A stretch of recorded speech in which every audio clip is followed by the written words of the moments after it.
Beni yadenlere atıp yakan zalim yar, benim bu yerlerde söyle canım kimim var?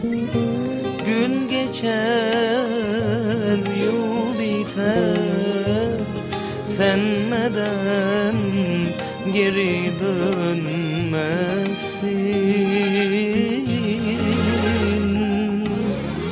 Acım dinmez, yüzüm gülmez, sen gelmesen gözlerim gülmez.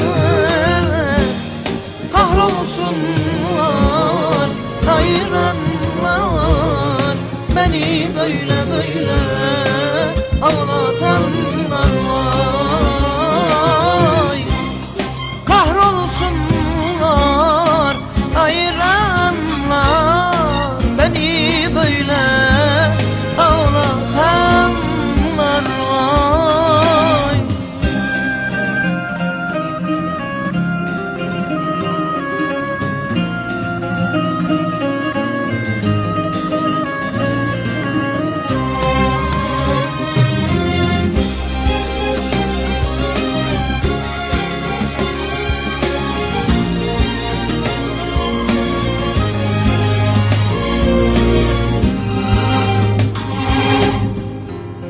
Sensiz ne olacak söyle, benim halim yar. Canım ateşlerde yanıp kül mü olsun vay. Yaz geçer güz biter, sen neden geri dönmezsin?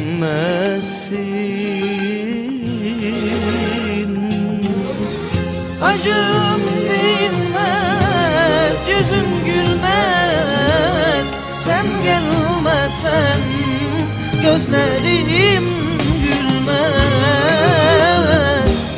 Kahrolsunlar hayranlar, beni böyle ağlatanlar vay.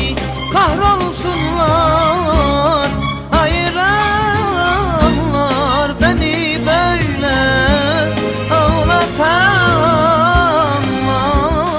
vay. Sevenleri, garipleri ve de aşıkları ayıranlar yıkılsınlar, kahrolsunlar, kahrolsunlar, kahrolsunlar.